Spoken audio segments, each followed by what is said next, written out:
નમસ્કાર વિદ્યાર્થી મિત્રો, ચેપ્ટર 2 ઘસારાના હિસાબો એમાં વિડિયો લેક્ચર નંબર 16 શરૂ કરીએ. આગળનો પ્રશ્ન નંબર 9 પેજ નંબર 67. ધ્યાન આપશે એમાં દરેક વિદ્યાર્થી મિત્ર. નવમો પ્રશ્ન. સુધાંશુ લિમિટેડે તારીખ 1/4/12 ના રોજ એક યંત્ર 22,200 માં ખરીદ્યું. તેને ગોઠવવાનો ખર્ચ ₹1,800 થયો. તારીખ 1/10/13 ના રોજ બીજું યંત્ર 20,400 રૂપિયામાં ખરીદ્યું, જેને ગોઠવવાનો ખર્ચ ₹1200 થયો.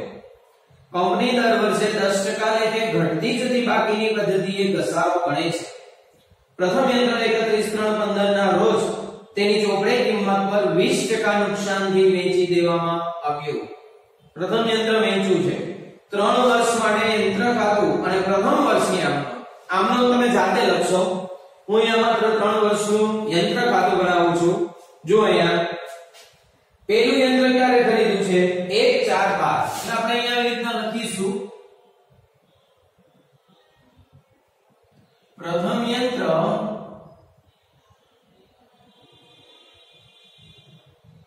1/4/12 માં ખરીદ્યું એટલે એની પડતર કિંમત નક્કી થશે. કોસ્ટ વેલ્યુ કેટલામાં ખરીદ્યું? 22,200 માં. પ્લસ ખર્ચ કેટલો થયો? તો એનો ખર્ચ થયો છે 1800 રૂપિયા. એટલે આની પડતર કિંમત કેટલી થશે? 24,000. આગળ 1/10/13 ના રોજ બીજું યંત્ર 20,400 માં ખરીદ્યું. બીજું યંત્ર 1/10/13 ખરીદ્યું છે એટલે અહીંયા લખીશું બીજું યંત્ર.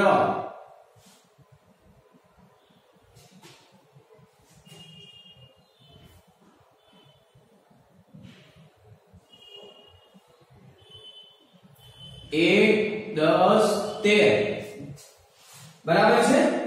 1/10/13 બીજું યંત્ર ખરીદ્યું 20,400 એટલે એની કોસ્ટ વેલ્યુ 20,400 પ્લસ ખર્ચ થયો. કેટલો ખર્ચ થયો છે? 1200 રૂપિયા. એટલે આની પડતર કિંમત કેટલી થશે? તો આની પડતર કિંમત થશે 21,600.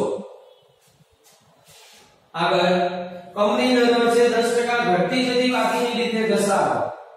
R બરાબર 10%.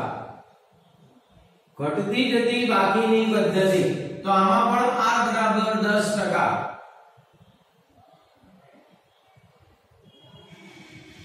બરાબર છે. ચલો આપણે પછી આગળ એવું લખ્યું છે. પ્રથમ યંત્ર 31/3/15 ના રોજ ચોપડે કિંમત પર 20% નુકસાનથી વેચી દેવામાં આવ્યું. પ્રથમ યંત્ર વેચ્યું છે 31/3/15. પ્રથમ યંત્ર એટલે આ સાઈડ. તો અહીંયા લખીએ 31/3/15 વેચી દેવામાં આવ્યું, પણ કઈ રીતે? 20% નુકસાનથી.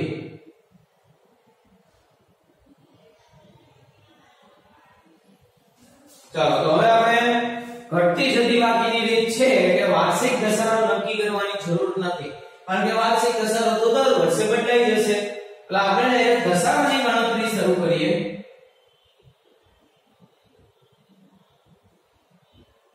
ચલો પહેલું યંત્ર 1/4/12 ખરીદ્યું એટલે ગણતરી થશે 1/4/12 કેટલામાં ખરીદ્યું છે? 24,000 માં. ચલો 1/4/12 ખરીદ્યું. વર્ષ ક્યાં પૂરું થશે? 31/3/13. પણ એ પેલા જોવાનું આ યંત્ર વેચાય તો નથી ગયું ને? આ વેચાય ના, એ તો 31/3/15 એ વેચ્યું. તો આનો આપણે ઘસારો ગણીએ. કેટલા ટકા ઘસારો ગણવાનો છે? 10%. શેનો 10% ગણવાના? તો આ 24,000 ના 10%. તો 24,000 ના 10% એટલે 2,400. ચલો 2,400 રૂપિયા આપણે માઈનસ કરવાના છે એટલે થશે 21,600. ચલો 21,600 નવા વર્ષની શરૂની બાકી થશે. નવું વર્ષ એટલે એના પછીનું કયું આવશે? 1/4/13. હવે આ વર્ષ ક્યાં પૂરું થશે? 31/3/14. જુઓ તો પેલા વેચાઈ ગયું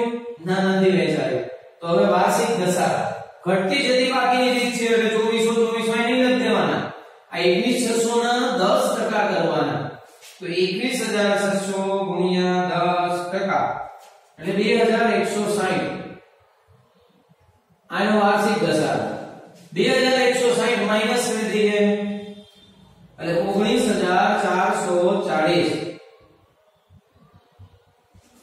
ચલો નવું વર્ષ શરૂ થયું 1 4 14 હવે આ વર્ષ ક્યાં પૂરું થાય 31 3 15 પણ આની પહેલા યંત્ર વેચાઈ ગયું છે ના 31 3 15 ના દિવસે જ વેચાઈ ગયું છે તો આ 31 3 15 એ વેચાયું પણ એ પહેલા આપણે ઘસારો ગણવો પડે પછી વેચાણની ગણતરી થાય તો 19440 ના 10% એટલે 1944 રૂપિયા ચલો 1944 માઈનસ કરી દઈએ એટલે 17496 નું આપણું યંત્ર છે હવે આ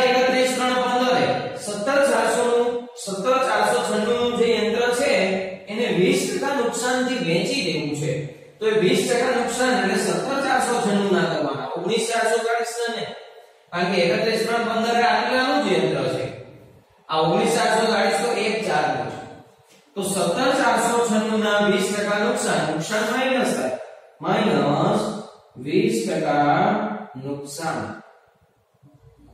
ચલો 17496 ગુણ્યા 20% એટલે 3499 રૂપિયા થશે 0.20 આવે છે 0.20 કાઢી નાખીએ તો 3499 રૂપિયા આપણું નુકસાન થશે એ માઈનસ કરી દઈએ તો આપણે યંત્ર વેચ્યું કેટલામાં 13996.80 એટલે 13997 લખીએ આ 13997 એ શું આવ્યું વેચાણ કિંમત આવી સમજ પડી ગઈ બધાને ગણતરી જેમ આપણે કરીએ છીએ એમ જ ગણતરી કરી છે હવે બીજા યંત્રની ગણતરી કરવાની છે પણ બીજું યંત્ર ખરીદ્યું છે ક્યાં 1 10 13 તો 1 10 13 એટલે આમાં આવશે અહીંયા 13 છે પણ આ 31 3 સુધી છે તો પછી 1 10 13 બીજા વર્ષમાં આવશે હા બીજું વર્ષ 1 4 થી શરૂ થયું તો 1 10 આની અંદર આવી છે તો આ બીજા વર્ષની સામે એની તારીખ લખવાની 1 10 13 બીજું યંત્ર ખરીદ્યું છે 21600 માં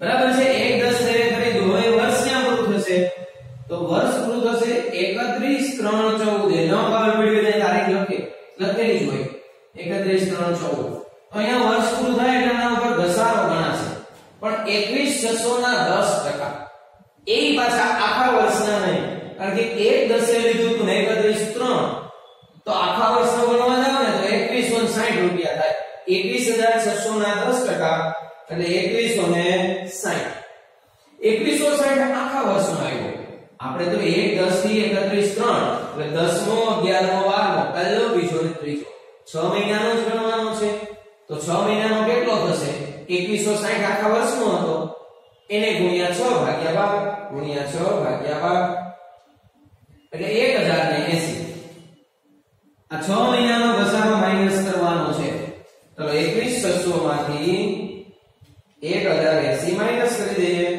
એટલે 20520 20520 આ નવું વર્ષ શરૂ થયું 31 3 14 પછીનું એટલે 1 4 14 હવે આ વર્ષ ક્યાં પૂરું થાય 31 3 15 આખું વર્ષ પૂરું થયું ઘસારો ગણાય શેના ઉપર ઘસારો ગણાય 20520 ના 10% એટલે થશે 2052 આ 2052 માઈનસ કરી દેવાના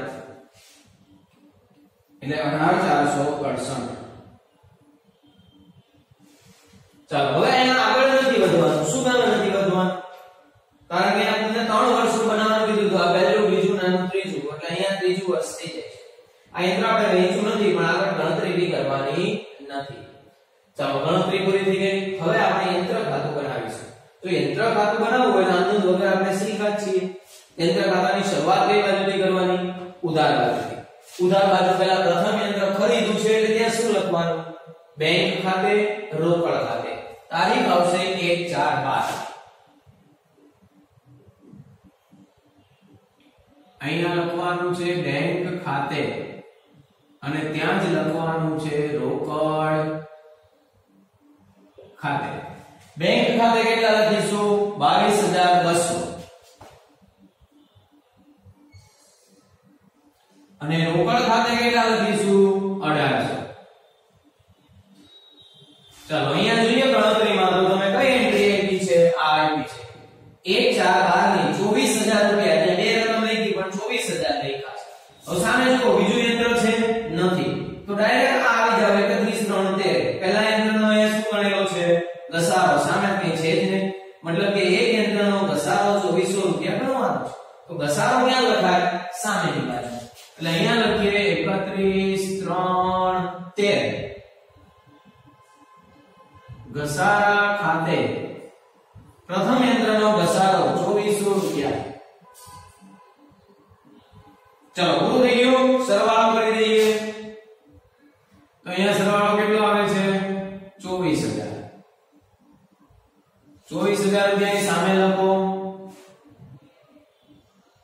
એમાંથી 2400 રૂપિયા માઈનસ કરો એટલે બાકી આવશે 21,600.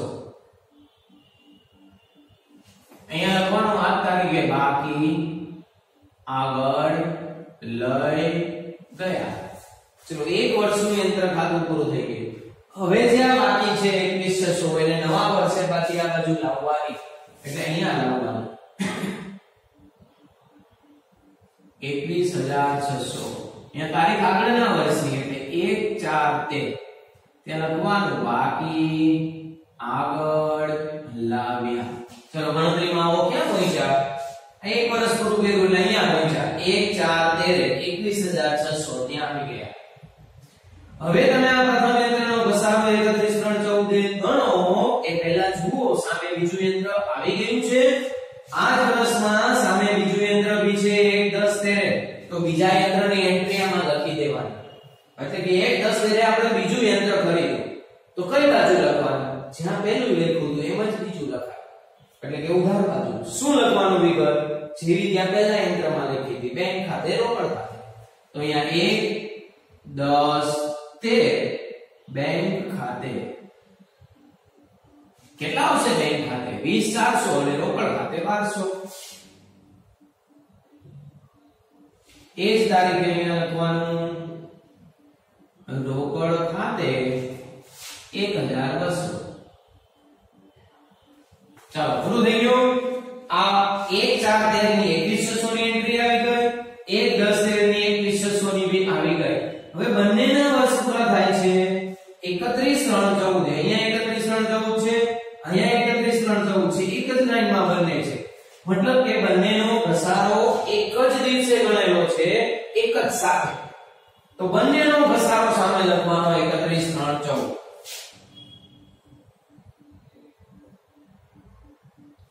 ઘસારા ખાતે બંનેનો હું સાથે લખી દઉં તો અહીંયા 21,600 અને અહીંયા 1080. એટલે અહીંયા લખું કે સોરી 2160 અને 1080 બંનેનો સરવાળો કરી દઈએ આપણે 2160 + 1080 એટલે 3240 3240. ચાલો બીજું વર્ષ પૂરું થઈ ગયું. સરવાળો કરી દઈએ અહીંયા 21,600 + 20,400 + 1200 એટલે થશે 43,200. આ 43,200 ને લખીને એમાંથી ઘસારો માઈનસ કરી દઈએ. 43,200 માંથી માઈનસ 3240 એટલે 39,960. બરાબર. અહીંયા તારીખ આની આજ લખવાનું બાકી આગળ લઈ ગયા. ચલો 2 વર્ષ પૂરા થયા. હવે 39,960 ત્રીજા વર્ષે પાછું આ બાજુ લાવવાનું એટલે અહીંયા લખીએ 39,960. તારીખ કઈ 1/4/14. અહીંયા લખવાનું બાકી આગળ લાવ્યા. હવે આમાં જુઓ તો તમે ગણતરીમાં ક્યાં પહોંચ્યા કોઈ કહેશે? હા અહીંયા 1 4 14 19440 એટલી રકમ તો ત્યાં નથી. એટલા માટે એટલી નથી કે આની બી ત્યાં હશે 1 4 14 20 520 એટલે 20 20 અને 19 440 નો સરવાળો ત્યાં છે. સમજ પડી ગઈ? આ બંને એન્ટ્રી આવી. જુઓ બંનેનો ઘસારો એક સાથે બનેલો છે 31 3 15 31 3 15 તો સામે પણ બંનેનો ઘસારો એક સાથે જ લખવાનો 31 3 15. અહીંયા લખીશું ઘસારા ખાતે. ચલો બંનેનો ઘસારો આનો છે 1944 પ્લસ 20 52. બંનેનો સરવાળો કરી દઈએ 1944 પ્લસ 20 52 એટલે 3996. ચાલો એન્ટ્રી અપાઈ ગઈ બંનેના ઘસારાની. હવે આ વર્ષ પૂરું કરી દેવાનું છે? ના, આપણે પહેલું યંત્ર 31 3 15 એ વેચી દીધું છે. તો 31 3 15 એ પહેલા યંત્રના વેચાણની એન્ટ્રી એમાં આપવાની છે.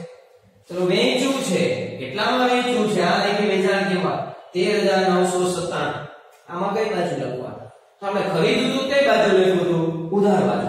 તો હવે વેચે કઈ બાજુ લખવાનું? જમા બાજુ. જમા બાજુ લખવાના 13997. અહીંયા 13997. તારીખ તો આની જ છે પણ વિગત શું લખીશું? ખરીદ્યું હતું ત્યારે જે લખ્યું હતું એ જ લખવાનું. રોકડ ખાતે અથવા બેંક ખાતે અથવા બંને.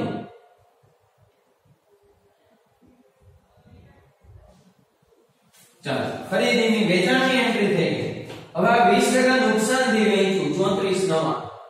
તો નુકસાન કઈ બાજુ લખવાનું? નફા નુકસાન ખાતામાં ઉધાર બાજુ લખવાનું, પણ આ ખાતામાં જમા બાજુ. એટલે નુકસાનની એન્ટ્રી એને જમા બાજુ લખશે. અહીંયા લખીશું નફા નુકસાન ખાતે 3499. ચલો હવે બધી એન્ટ્રીઓ પૂરી થઈ. હવે આપણે સરવાળો કરી દઈએ. તો આ બાજુ સરવાળો આવ્યો 39960. આ બાજુ લખીએ 39960. એમાંથી આપણું માઈનસ કરીએ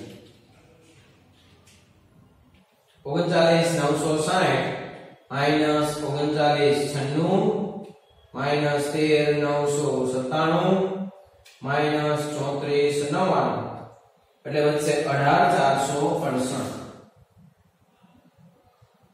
અહીંયા લખવાનું બાકી આગળ લઈ ગયા. નવા વર્ષમાં આ બાકી ફરી પાછી અહીંયા આવે 18468 1415 બાકી આગળ લાવ્યા.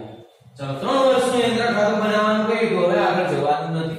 જો આપણે બીજું યંત્ર વેચ્યું નથી 18468 નું છે. અહીંયા 18468 છે. સમજ પડી ગઈ દરેકને? દરેક વિદ્યાર્થી મિત્ર ખૂબ જ ધ્યાનથી આ પ્રશ્ન સમજશે અને જાતે પછી ચોપડાની અંદર લખશે. બરાબર છે? તમારે આ પ્રશ્નોને આધારે ઉદાહરણ કરવાના છે. આપણે બધા જ રીત ચલાવી દીધી એટલે ઉદાહરણ થશે 15 16 અને 17. આટલા ઉદાહરણ બી આ ચેપ્ટરને અંતે કરી નાખવાના. અહીંયા આપણે આ ચેપ્ટર પૂરું કરીએ છીએ. ઓકે, જય શ્રી કૃષ્ણ.